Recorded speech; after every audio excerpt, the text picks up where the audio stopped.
As a free surfer, I feed off being in the ocean and meeting people who are as passionate as I am. I want to get a glimpse of other people's experiences to understand their world, their culture, and witness a fresh perspective. So I'm taking a journey around the globe to seek out stories of local surfers from distant shores. My name is Laure Maya, and this is People of Surfing.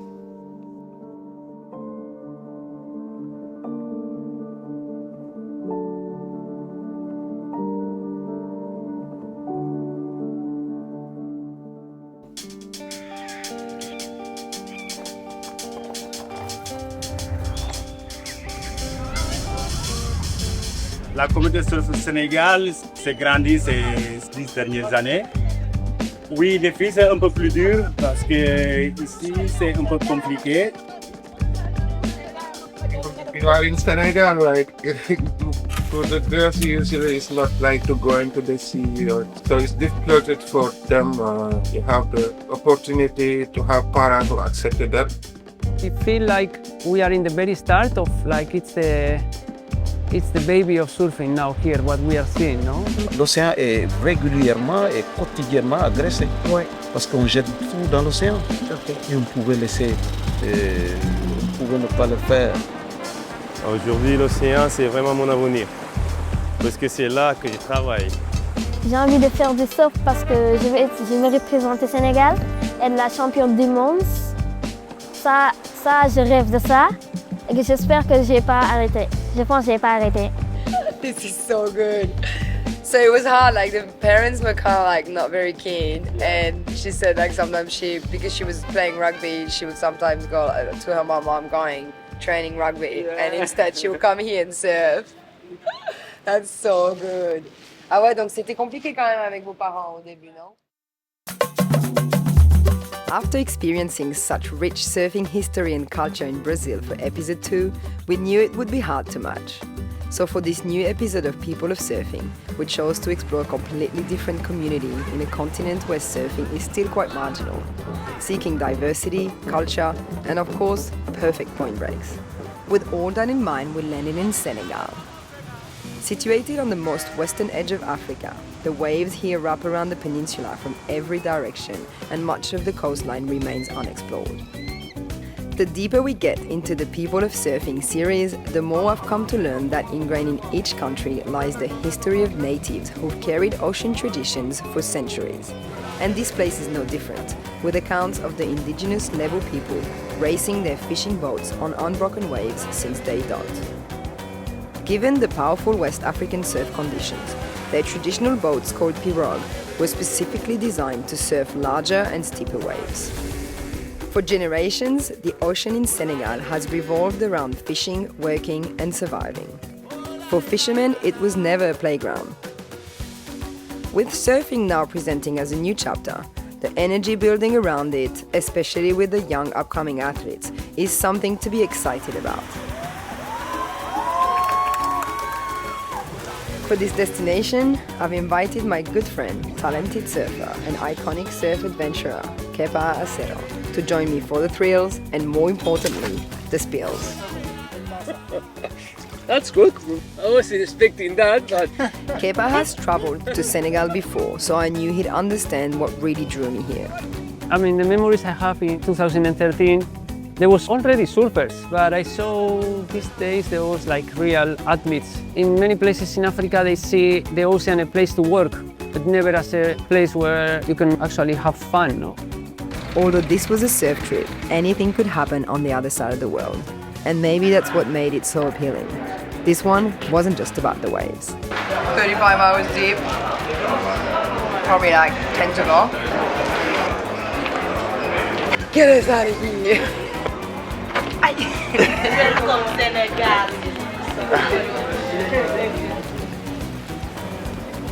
Each trip bring you closer to the essential. That's what this says.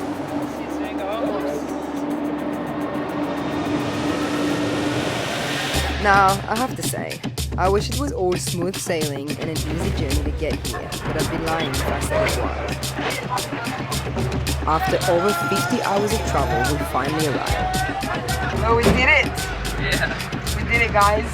We survived the hassle. Planes, cars, buses. This is African mayhem right now.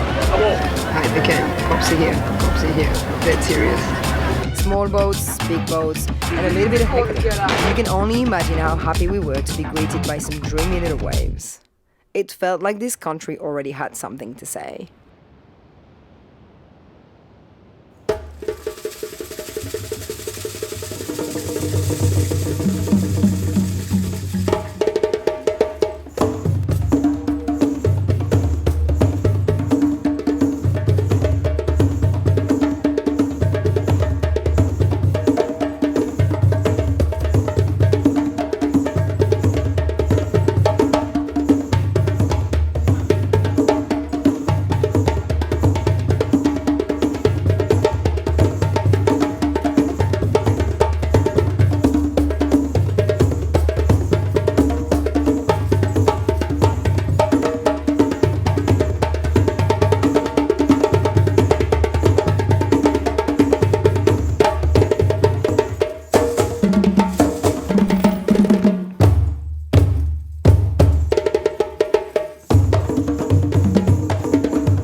I still can't get over how stoked we were after arriving and scoring such fun waves.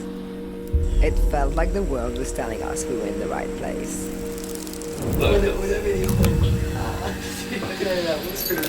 As happy as we were to finally be in the ocean, it was time to turn our focus to learning more about the local surf community, which pointed us to the Surf Kids Shredding Senegal project. We hung out with them for the morning, and it became clear that the future of surfing here is in the hands of the youngest generation. And what stopped me in my tracks was the girls. In a country where the ocean has traditionally belonged to men, these women are just showing up, quietly, consistently, and unapologetically. Surf Kids Shredding Senegal was built to support the local youth. They take in anyone who's keen, coach them surfing, provide them with gear, and help them with homework. But there's a rule. No school, no play. Convincing families to trust them, especially with the girls, is the hardest part. Comme ça, on prenait toutes les personnes qui sont intéressées. Il y avait des personnes qui sont venues dans des familles qui ne connaissaient pas la mer, qui ne savaient jamais nager. Il y a beaucoup de jeunes de Surf Kids vraiment qui est en train de grandir sur toutes les catégories. Les filles, c'est un peu plus dur parce que ici, c'est un peu compliqué. les sports féminins ici au Sénégal, c'est pas vraiment développé, surtout avec le surf. Si les filles ils partent à l'école, quand ils reviennent, ils doivent aider à la maman pour la maison. On a des gars aussi qui est une fille qui est sortie de cette communauté quand même, qui est là, qui est surfeur, qui est champion. Et c'est une bonne étoile aussi pour les autres filles de prendre un exemple de référence. Moi, vu que je faisais du rugby, des fois je demandais à ma mère si je pouvais partir faire l'entraînement de rugby. Et quand elle me dit oui, je viens surfer. Parce que quand j'avais débuté, ma mère elle voulait pas parce qu'elle pensait que c'était dangereux et en plus le surf c'était pas très connu ici. Du coup, elle voulait pas que je fasse. Avant c'était très dur, personne ne me respectait en général. Même dans le quartier, on me traitait le garçon manqué. Certains disent que genre la place de la fille c'est à la cuisine, il ne doit pas sortir, il doit se préparer pour le mariage et tout.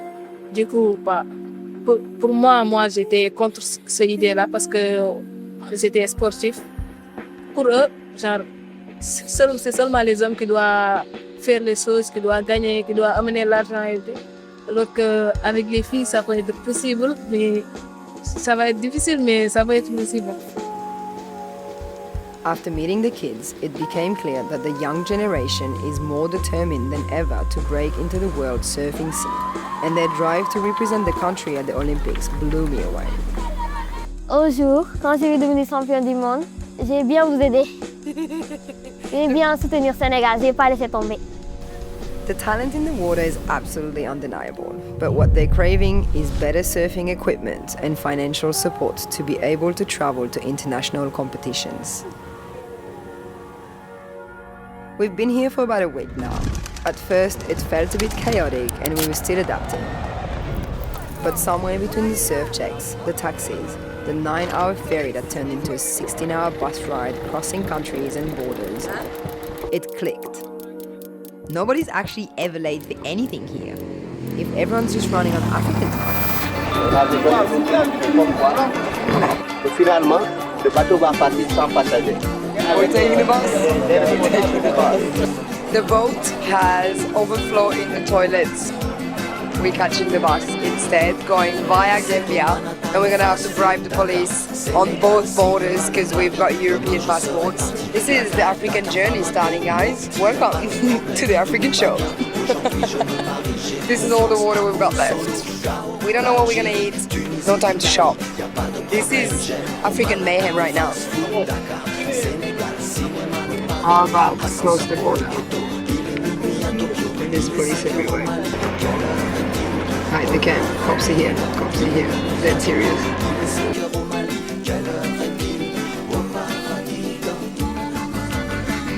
Across the border, walking. Lol. This guy got the front seat because he had crutches. He's fucking walking in the car.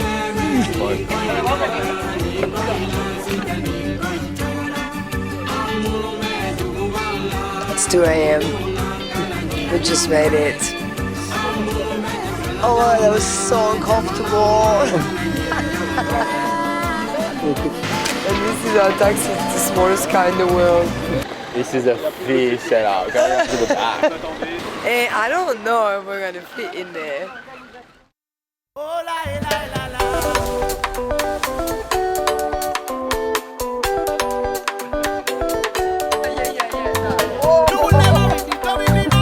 I'm gonna go all the way around.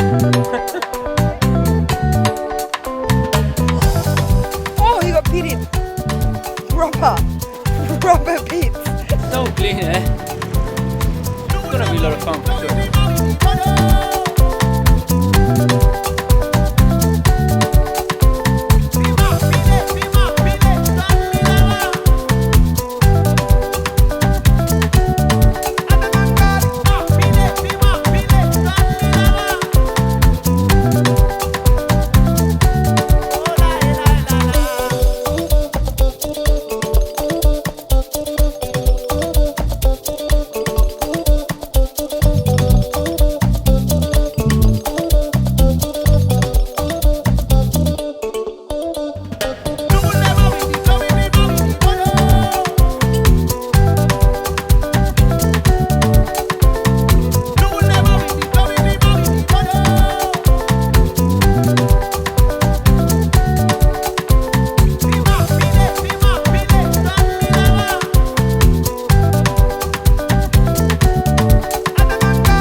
Tu joues à quel type?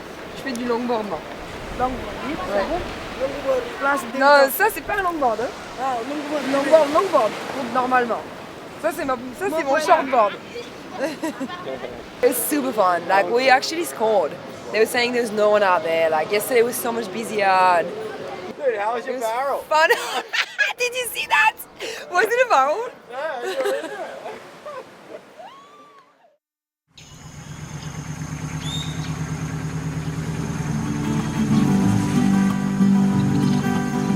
On our lay days, in between recovering from surf sessions, we started paying more attention to what was happening around us. One thing that really stood out was how different religions coexist here. Something that's quite rare, especially in Africa. The country is mostly Muslim, but Christianity and traditional African beliefs live side by side, all with equal respect for one another. Senegal is a secular republic, meaning the government stays neutral with no official religion. In a world where people fight over faith, seeing it worked like this felt pretty special. Maybe that's why everyone we met here was so open-minded and friendly. Look at this thing. One afternoon in our little local village, no cars, no paved roads, just sandy, dusty streets, we went for a walk and met a little girl who latched onto me and did not want to let go. And as much as kids roam free around here, we eventually had to find her mum's house to take her back. When we met Uli, I asked where her daughter got those perfect braids from. Turns out she was the local hairdresser. You can only imagine what happened next. I don't know, just your hair. Seulement avec les cheveux. Tu crois? Et moi peut-être aussi, mais je sais pas. J'ose pas. Okay, trop bien. She's here all the time. The following day, Kem and I were sitting in her backyard getting our hair braided, like we were part of the family. They made us feel like we'd known each other forever.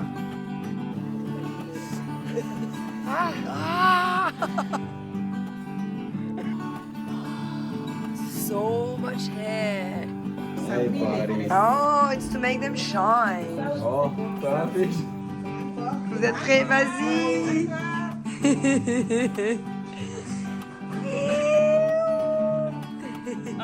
One of the most local experiences we had was when our friend Victor offered to take us to his village. By the time we arrived at his house, his father had prepared 5 liters of bunuk, a fresh palm wine they only make for special occasions. 5 liters for the 3 of us though. That's a lot of wine. Before the first sip, Victor showed us how they traditionally pour a little bit on the ground as an offering to the ancestors. Turns out bunuk was way stronger than it looked. Profesional. Sí, profesional, sí. Dale. Hala, salud! During our days inland, we had the opportunity to meet a local king. I'd never met a king in my life, and having the chance to understand his perspective felt like a real privilege. His role is to rule over the local community. He told us kings aren't actually chosen by bloodline, but they're chosen by the spirits.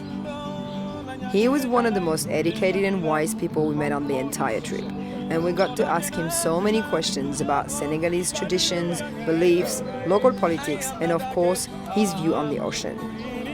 En changeant la mentalité des jeunes, il faut commencer par la jeunesse. Ça fait partie de mes projets phares. Dire aux jeunes, aux enfants, il faut éviter d'agresser ce qui existe là.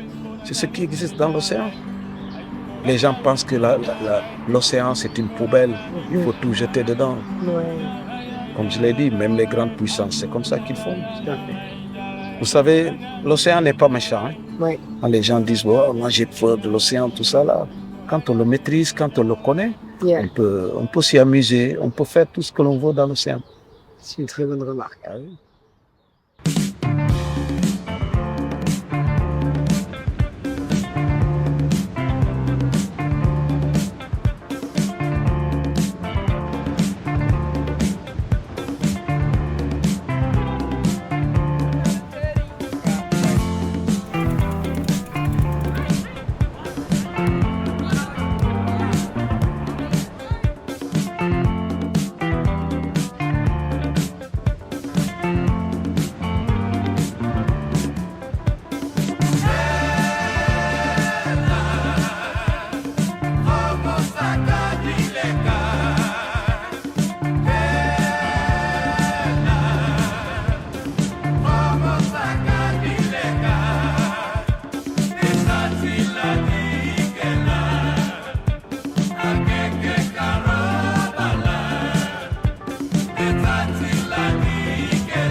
Despite a growing surf scene, if you step a few blocks away from the beach, most people have never seen someone ride a wave. Victor is a great example of that. Raised in a small village inland, he had no connection to the ocean at all. If anything, he was intimidated by it. At 27 years old, he moved to the coast to work at a hotel, and that's when he first came across a surfboard. He had genuinely no idea what it was, but it sparked his curiosity, and the hotel surf coach encouraged him to give it a try.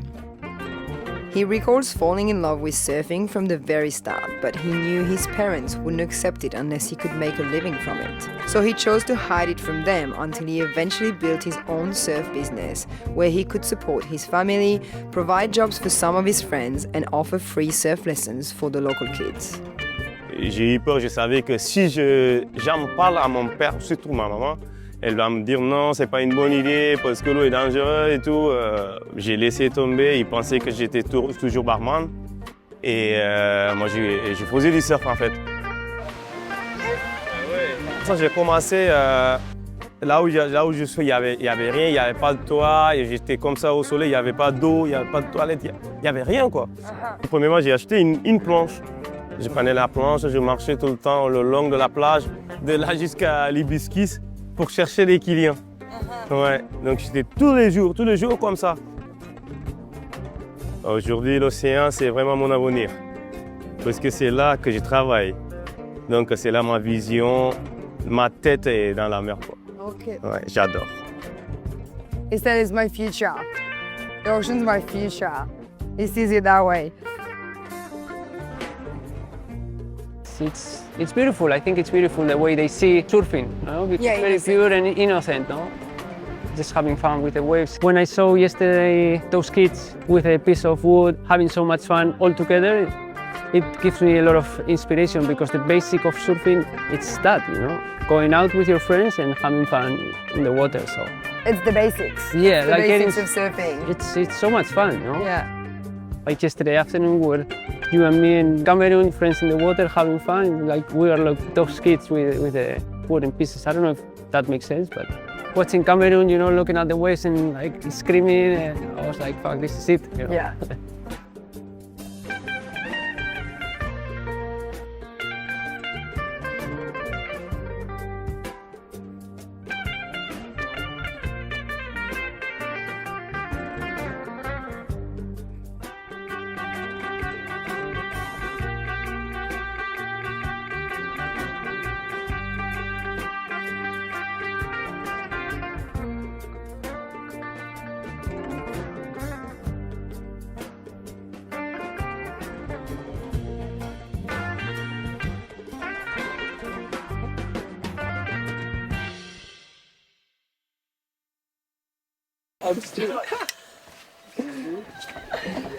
We're going on a safari. We're on a safari. Wow. Wow. Oh, shit. Oh my god, look at this one. It's like black. There's two behind there. Can we stop here? Oh my god. This is adult male. Whoa. Oh my god.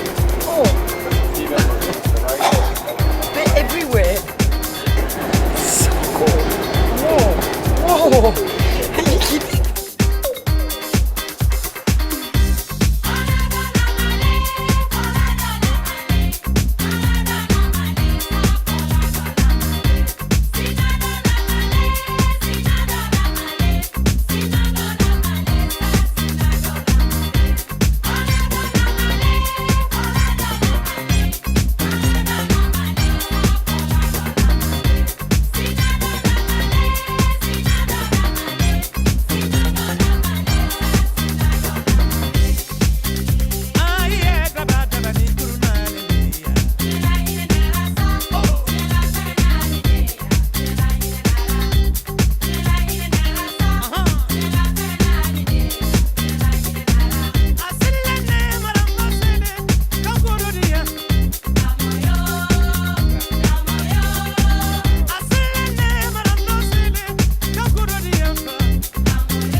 As the saying goes, all good things must come to an end. Watching Kepa have a blast in the water one last time before his taxi came, I couldn't help but think about everything this trip had given us.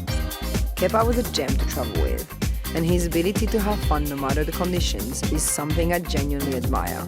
Just the last beer, you know, just to say goodbye properly.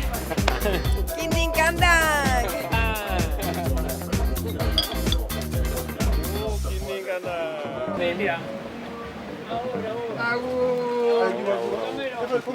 Lamin. Saying goodbye to Kepa hit us hard, as a reminder that our time here was almost up as well. For us, it was the friendliness of the people that really stuck. As you wander the streets, everyone stops to ask how you are. Not just a simple hi, but a genuine how are you, followed by a pause for a response. It changes something in you after a while. Speaking French in Senegal gave me a way in, past the surface, into people's lives. Every day we'd pile into the car with our driver Lamine, and what started as small talk slowly turned into these long conversations about culture, daily life and family. By the end of the trip, I'd nicknamed him my Senegalese dad, and he still checks on me regularly to this day. Vous serez toujours dans nos cœurs et vous serez toujours la bienvenue chez moi. Là où l'heure où vous voulez et quand vous voulez, revenez, vous serez toujours chez toi. Tant que je vis, vous serez toujours. Merci. Merci beaucoup. This trip wasn't just about surfing. Though the waves were good, it was about discovering a culture so removed from the one I was raised in and connecting with people who share the same love for the ocean. Si tu mets debout sur la planche, tu oublies tous les problèmes, tout ce qui est dans ta tête. Si tu es content, sourire, tu vois. La première chose que tu vas faire, c'est sourire quand tu parles la vague. Je me sentais à l'aise parce que quand tu rentres dans l'eau, tu es libre. Quand je suis dans l'eau, je me sens plus libre, vivante et je m'amuse plus. C'est ma deuxième vie. Les premiers jours étaient tellement bons. Un peu difficile pour moi, mais au fur et à mesure, je m'adapte. Ouais. Et maintenant, j'ai peur de rien. Tu te sens comment quand Je me sens à l'aise à l'eau, à l'océan. Cool. J'ai vaincu la peur. Senegalese surfers aren't waiting for the world to discover them. They're building something right now with whatever they have. I came here not knowing what to expect, but I left knowing I'll be watching this place very closely. Un, dos, trois.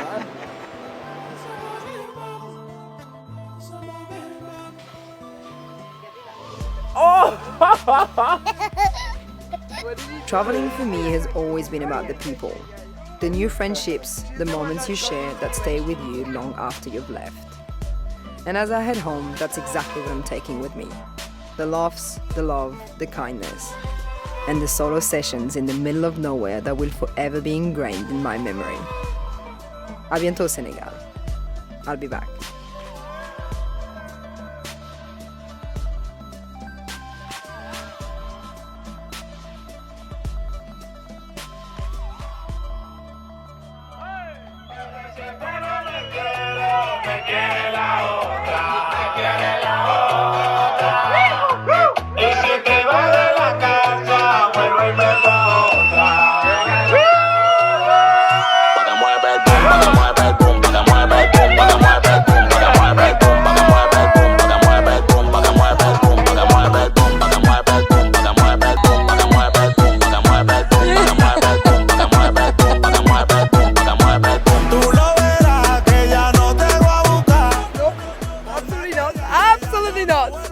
Absolutely not. Tú lo verás que ya no te voy a buscar. Por más que llame, ya yo no vuelvo para atrás.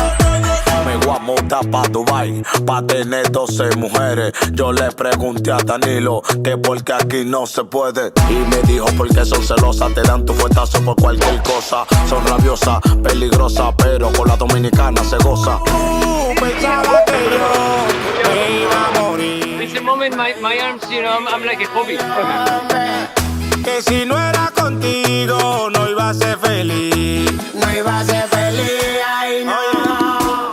Pero si tú no me quieres, me quiere la otra. Me quiere la otra. Y si te vas de la casa, vuelvo y meto a otra. A lot of surfing. Pa' que mueve el boom, pa' que mueve el boom, pa' que mueve el boom, pa' que mueve el boom, pa' que mueve el boom, pa' que mueve el boom, pa' que mueve el boom, pa' que mueve el boom, pa' que mueve el boom, pa' que mueve el boom, pa' que mueve el boom, pa' que mueve el boom, pa' que mueve el boom, pa' que mueve el boom, pa' que mueve el boom, pa' que mueve el boom, pa' que mueve el boom, pa' que mueve el boom, pa' que mueve el boom, pa' que mueve el boom. B1, esta guitarra suena bonita. Es tu bemba negra, mami. Baby en sí, el único que sabe del romantiqueo, el de la vaina. A ustedes muchachones, si están molestos conmigo, solamente les digo, peguen canciones y ya. B1 produciendo, el productor de oro, chimbala de este lado.